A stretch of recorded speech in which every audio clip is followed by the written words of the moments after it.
मशरिक़ वस्ता से एक और बड़ी खबर,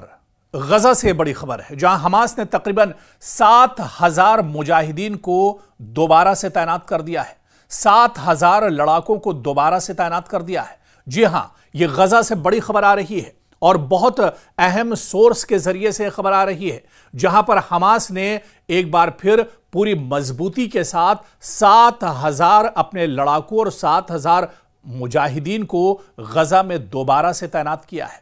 मकामी जराए के मुताबिक इसका मकसद इन इलाकों पर दोबारा कंट्रोल हासिल करना है, जहां हाल ही में इजरायली फौज ने पीछे हटना शुरू कर दिया है।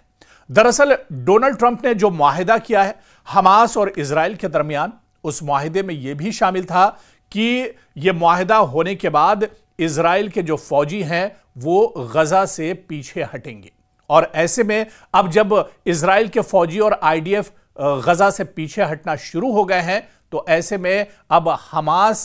पूरे तौर से गजा पर कंट्रोल करना शुरू कर रहा है। और ऐसे में हमास ने अपने जो जंगजू हैं, उसके जो मुजाहिदीन हैं, उनमें तकरीबन 7,000 मुजाहिदीन को एक बार फिर से गजा में उतारना शुरू कर दिया है और इन्हें तैनात करना शुरू कर दिया है। इसी के साथ हमास ने 5 नए गवर्नर्स भी मुकर्रर किए हैं, जो सभी फौजी पस मंजर रखते हैं। इनमें से कुछ पहले हमास के अस्करी विंग में ब्रिगेड की क़यादत कर चुके हैं। और खबरों के मुताबिक हमास ने यह हुक्म फोन कॉल्स और टेक्स्ट मैसेजेस के जरिए दिया है। पैगाम में कहा गया है कि इसका मकसद गजा को मुजरिमों और इजराइल के हामियों से पाक करना है। लड़ाकों को 24 घंटों के अंदर रिपोर्ट करने को कहा गया है। गजा से मौसूल रिपोर्ट्स के मुताबिक हमास के मुसल्लह दस्ते कई इलाकों में पहले ही तैनात हो चुके हैं, कुछ सिविलियन कपड़ों में और कुछ गजा पुलिस की नीली वर्दी में भी नजर आ रहे हैं। गजा शहर के सुबरा इलाके में कशीदगी उस वक्त तेजी से बढ़ गई जब हमास के खुसूसी दस्ते के 2 अरकान को कबाइल के बंदूक बरदारों ने गोली मार दी। इनकी लाशें सड़क पर फेंक दी गई, जिससे गुस्सा भड़क उठा और हमास की जानिब से बड़े पैमाने पर जवाबी कार्रवाई का खदशा बढ़ गया। इसके बाद हमास के अरकान ने इस बड़े इलाके को घेर लिया, जहां तकरीबन 300 बंदूक बरदार, मशीन गन और धमाका खेज मवाद से लैस छुपे हुए बताए जा रहे थे। दूसरी जानिब मिस्र के सदर दफ्तर ने तस्दीक की है कि अमेरिकी सदर डोनाल्ड ट्रंप और दीगर 20 रहनुमा मिस्र में गजा जंग के हवाले से एक सरबराही इजलास में मुलाकात करने वाले हैं। और ऐसे में हमास में अब जो कारकर्दगी है या जो मुस्तैदी है वह हमास की अब बढ़ने लगी है। और हमास भी ये जान रहा है कि गजा से जब इजराइल वापस होगा और गजा को जब इजराइल अपने फौजियों से खाली करेगा, तो उस वक्त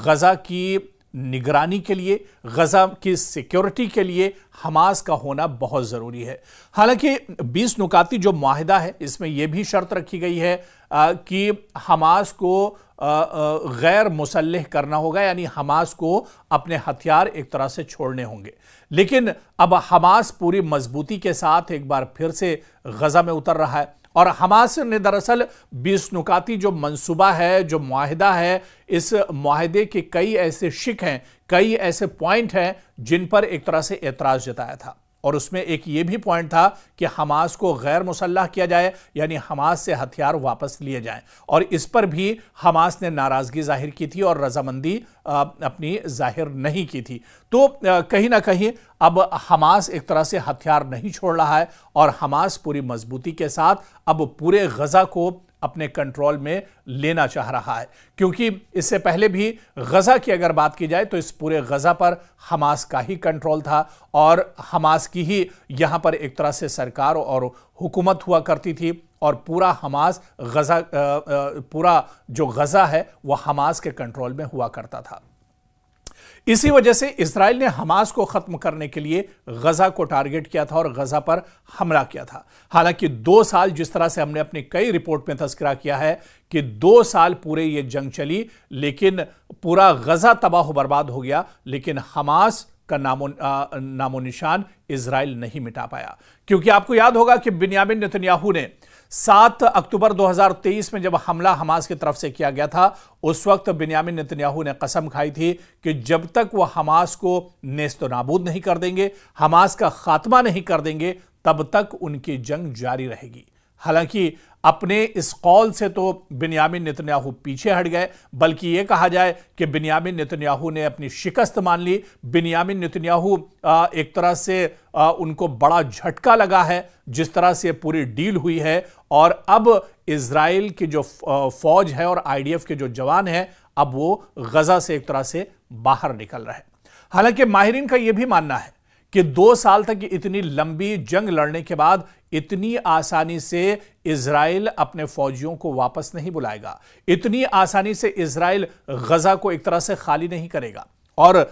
जो इस मंसूबे के बाद और इस मुआहिदे के बाद जो खबरें आ रही हैं, इससे भी यही जाहिर होता है, क्योंकि 2 दिन पहले एक खबर आई और इस मुआहिदे के बाद यह खबर आई है कि गजा के अंदर लगातार इजराइल हमले कर रहा है। और 2 दिन पहले जो हमला किया गया, इसमें 17 फिलिस्तीनी और मारे गए हैं। यानी हमले अभी भी इजराइल की तरफ से लगातार जारी हैं, और इसी वजह से हमास अब यहां पर पूरी कुव्वत के साथ एक तरह से उतर रहा है, और हमास पूरे तौर से एक तरह से अपने आप को अब पूरे गजा को अपने कंट्रोल में एक तरह से लेना चाह रहा है, क्योंकि वो जान रहा है कि अगर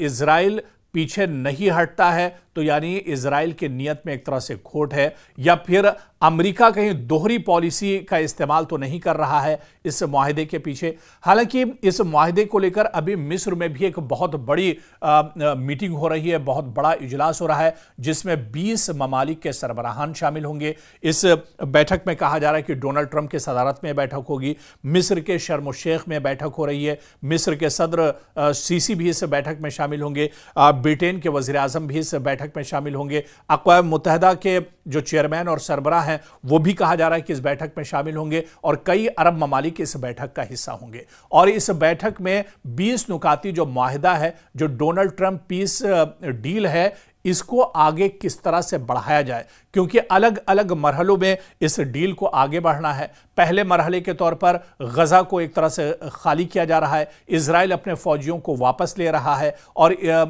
हमास जो इजराइल के बंधक हैं, यरगमाली हैं, उनको अब एक तरह से छोड़ने को राजी हो गया है। तो पहले मरहला जो है वो एक तरह से शुरू हो चुका है, अमल दरामद शुरू हो चुका है, लेकिन आगे के जो मरहले हैं वो एक तरह से और भी अहम होंगे। क्या इन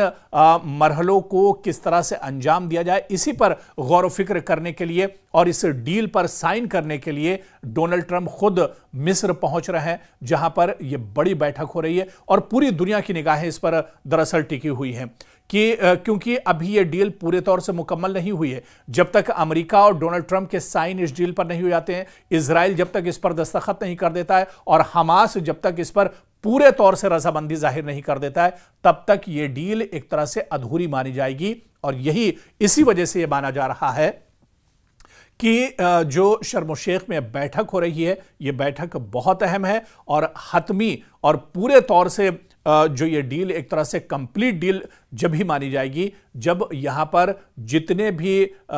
इसके फरीकैन हैं वो सब एक मेज पर बैठेंगे, सभी रजामंदी जाहिर करेंगे, तभी एक तरह से ये डील मजबूत होगी और ये डील एक तरह से पायदार होगी। तो ऐसे में शर्म शेख की इस बैठक से क्या कुछ निकल कर आता है, ये देखना भी बहुत अहम हो।